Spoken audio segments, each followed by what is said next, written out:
नमस्कार। हकीकत इंडिया परिवार में आपका स्वागत है। मैं मुकेश सिंह। अभी जो मैं चर्चा करूंगा वो अतीक अहमद की बेगम शाहिस्ता परवीन जो लगातार यूपी पुलिस और यूपी एसटीएफ को चकमा देकर फरार चल रही है, उसके बारे में मैं चर्चा करना चाहूँगा। और उसके ये मैं आपको बता दूं, जो अतीक अहमद जब साबरमती जेल से पेशी के लिए प्रयागराज लाया गया, उसी दिन उसके छोटे बेटे असद अहमद को पुलिस इनकाउंटर करती है। और उस इनकाउंटर के बाद जो उन लोगों का एक सुपुर्दे खाक का जो रस्म होता है मौत के बाद, उस रस्म में भी शाहिस्ता परवीन उपस्थित नहीं हो पाई। अब प्रश्न यह है, जो उसके वो कैसी माँ है जो अपने सबसे छोटे बेटे के सुपुर्दे खाक ऐसे मौके पर वो उपस्थित नहीं हुई। और उसके 2 दिन बाद शाहिस्ता परवीन के पति अतीक अहमद और शाहिस्ता परवीन के देवर अशरफ अहमद को जब पुलिस पेशी के बाद मेडिकल टेस्ट के लिए हॉस्पिटल ले जा रही थी, वहीं पे 3 जो लवलेश और दो और जो भी हैं गुंडे उनको गोली मारते हैं, वो दोनों भी मरते हैं। और उन दोनों के सुपुर्दे खाक का जो रस्म है उसमें भी यह शाहिस्ता परवीन भाग नहीं लेती।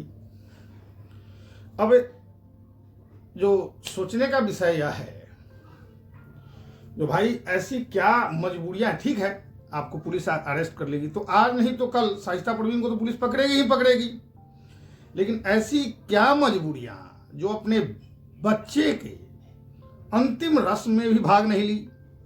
ऐसी क्या मजबूरियां जो अपने हस्बैंड के अंतिम रस्म जो होते हैं उसमें भी वो भाग नहीं ली?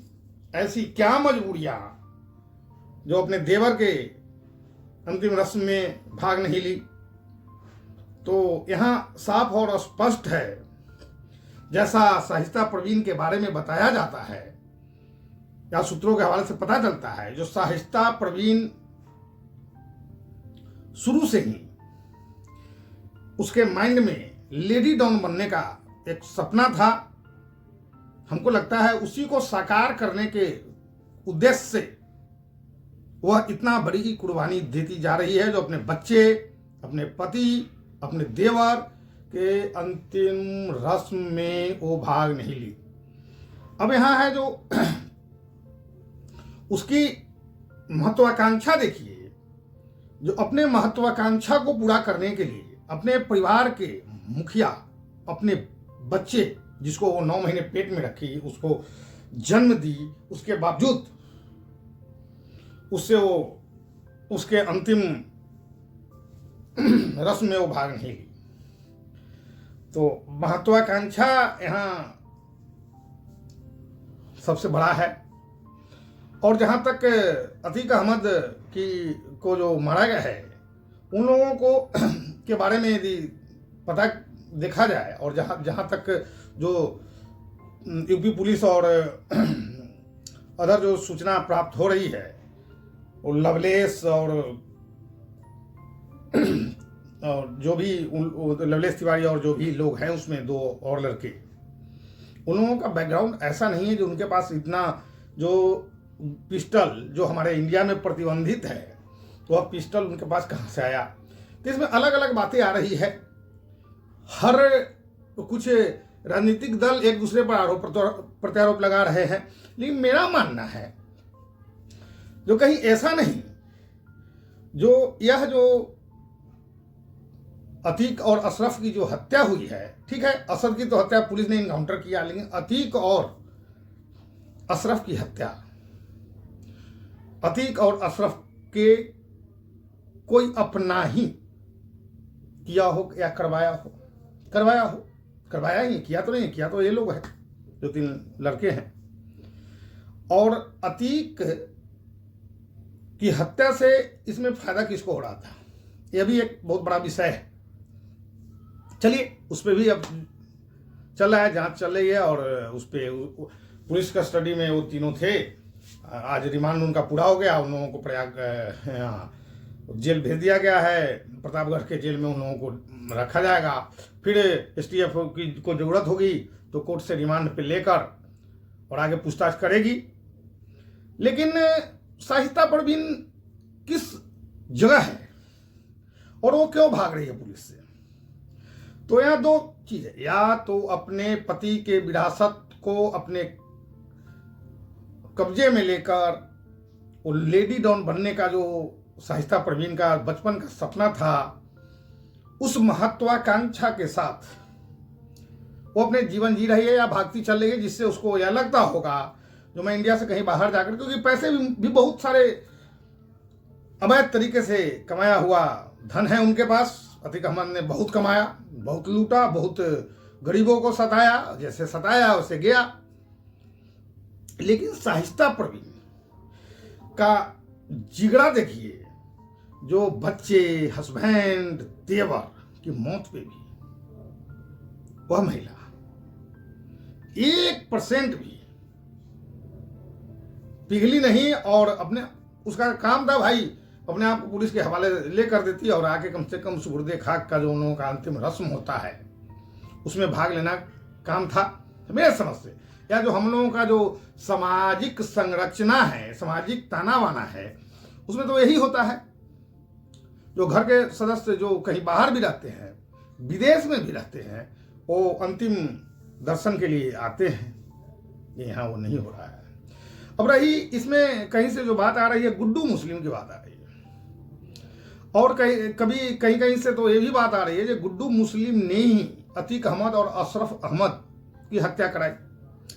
और ये भी बात आ रही है जो गुड्डू मुस्लिम और शाहिस्ता परवीन दोनों एक साथ गायब हैं। गुड्डू मुस्लिम भी उमेश पाल हत्याकांड में भगोड़ा है, शाहिस्ता परवीन भी उमेश कांड हत्याकांड में मुजरिम है। उसने लोगों को आश्रय दिया, लोगों को मोबाइल उपलब्ध कराया या और भी गन उपलब्ध कराया, जो भी था। अभी ये दोनों यदि एक हैं तो क्या इन दोनों का आपसी कोई ऐसा रिलेशन है जिससे अतीक और अशरफ की हत्या कराई गई है? अब ये भी बात आ रही है जो अतीक अहमद के बिरादरी के लड़की से गुड्डू मुस्लिम का कोई चक्कर था पहले, उसमें अतीक अहमद ने गुड्डू मुस्लिम को बेइज्जती किया था, और उस बेइज्जती के बाद अतीक अहमद से वो अलग हो गया था। और गुड्डू मुस्लिम के बारे में जहां तक हमने देखा, अलग अलग जगहों से जो जानकारियां इकट्ठा की, उसमें पाया जो गुड्डू मुस्लिम बहुत बड़ा बमबाज है। वो चलते चलते बम तैयार कर देता है। और गुड्डू मुस्लिम जो उस जमाने के श्री प्रकाश शुक्ल हुआ करते थे, उनके लिए भी काम करता था। और गुड्डू मुस्लिम के बारे में यह भी कहा जाता है जो गुड्डू मुस्लिम श्री प्रकाश शुक्ला के साथ भी धोखा किया। और गुड्डू मुस्लिम जब श्री प्रकाश शुक्ला के साथ जो धोखा किया था, वह यही दिल्ली नोएडा के पास इंदिरापुरम जगह में जब वो अपने गर्लफ्रेंड से मिलने आया था, उसमें पुलिस को सूचना दिया। असद अहमद की हत्या में भी गुड्डू मुस्लिम का हाथ माना जा रहा है। असद अहमद कहाँ था, क्या था, उसकी जानकारी पुलिस को गुड्डू मुस्लिम के जानने वालों या गुड्डू मुस्लिम के जो अपना एक वो है, उसके द्वारा पुलिस को सूचना दी गई। जो असद झांसिया, वहाँ असद और उसका उसके साथ जो गुलाम था, वो दोनों हैं। और पुलिस उस पर कार्रवाई की और उसको इनकाउंटर किया। तो यहाँ गुड्डू मुस्लिम और शाहिस्ता परवीन दोनों संदेहास्पद हैं। अब पुलिस या यूपीएसटीएफ दोनों को पकड़ने के लिए दिन रात एक की हुई है और काफी दिनों से सारे लोग तो पकड़े गए, मारे गए, इनकाउंटर हो गया, लेकिन ये दोनों गुड्डू मुस्लिम और शाइस्ता परवीन लगातार पुलिस को चकमा देकर अभी तक चकमा देने में कामयाब है। जैसा यह पता चल रहा है, जो गुड्डू मुस्लिम और शाइस्ता परवीन दोनों इंडिया छोड़ने के जुगत में लगे हुए हैं। जैसा पता चल रहा है जो वो बांग्लादेश के रास्ते पाकिस्तान या दुबई जाने की तैयारी में है और हो सकता है वो नेपाल के रास्ते भी कहीं निकलने की तैयारी में हो। हालांकि यहाँ यूपी सरकार को भारत सरकार से बात करके हस्तक्षेप करके बांग्लादेश और नेपाल, क्योंकि दोनों हमारे पड़ोसी देश और मित्र देश भी हैं, तो उन लोगों के को यूपी गवर्नमेंट को भारत सरकार के विदेश मंत्रालय से बात करके इस पे चर्चा करनी चाहिए, जिससे उन लोगों को वहाँ यदि कोई गतिविधि ऐसी होती है उसमें पकड़ा जाए। और यह बहुत बड़ा विषय है क्योंकि अतीक अहमद, अशरफ अहमद, असद अहमद और मोहम्मद गुलाम, इन चार की हत्या जो हुई है इसमें सब में गुड्डू मुस्लिम का नाम है और गुड्डू मुस्लिम बहुत ही शातिर लोग हैं। मेरे समझ से गुड्डू मुस्लिम और शाइस्ता के बीच कोई तो रिलेशन ऐसा है जिससे एक घटना का अंजाम दिया जा रहा है। और यहाँ रिलेशन पे बड़ा बात यहाँ यह है, यदि शाइस्ता परवीन का कोई गुड्डू मुस्लिम से लगाव नहीं होता तो जैसे मीडिया में भी आ रही है या जैसे सूत्रों के हवाले से खबर भी है, जो असद के मरवाने में गुड्डू मुस्लिम का हाथ है। और जो पिस्टल के साथ पकड़ा गया है, ये लवलेश तिवारी और दो लड़के जो हैं, अतीक अहमद और अशरफ अहमद की हत्या में जो पिस्टल का उपयोग किया गया है वो हमारे भारत में प्रतिबंधित है, वो विदेशी पिस्टल है। वो तीनों लड़के इतने बड़े गैंगस्टर नहीं हैं जो उनके पास ऐसा पिस्टल उपलब्ध हो। अब इस बारे में अब गुड्डू मुस्लिम जना मना अपराधी है तो, और अतीक अहमद काफ़ी दिन से जेल में भी थे। हर आदमी के भी अपना रिक्वायरमेंट होता है, अब उस हिसाब से हो या जैसे भी हो, या गुड्डू मुस्लिम के दिमाग में कोई बदले की भावना हो और शाइस्ता के दिमाग में क्या है, यदि दोनों साथ हैं, यदि दोनों साथ सरेंडर करने की भी बात चल रही है, जो दोनों कहीं गुजरात या कलकत्ता साइड में कहीं सरेंडर कर सकते हैं और दोनों साथ हैं, तो यह प्रश्न और यह बात संदेहास्पद जरूर है। आगे शाइस्ता का ईमान धर्म और दिल जानता होगा और गुड्डू मुस्लिम का ही जानता होगा जो उन दोनों में क्या रिलेशन है ऐसा जिससे परिवार के 3 सदस्य की हत्या हो जाती है और उसके अंतिम दर्शन के लिए भी वह महिला नहीं आती है।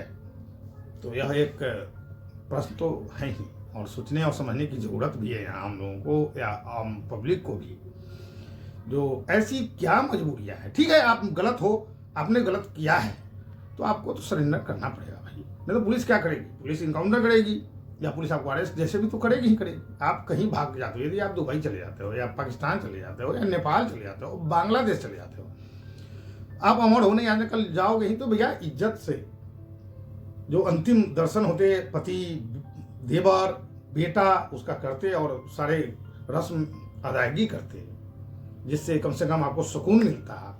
लेकिन वह महिला, हमको लगता है जो बचपन से जो सपना देखती थी लेडी डॉन बनने का, तो सारे गुरुओं के साथ तालमेल मिलाकर उस लेडी डॉन बनने के सपना को साकार करने के लिए रात दिन प्रयत्नरत है। वह चाह रही है लेडी डॉन में बनूं, लेकिन जहां तक सब हमको नहीं लगता जो जोगी जैसे मुख्यमंत्री के होते हुए उसका लेडी डॉन बनने का सपना पूरा होगा। आगे देखिए क्या होता है। नमस्कार, फिर आगे मैं इस पर चर्चा करूंगा। नमस्कार।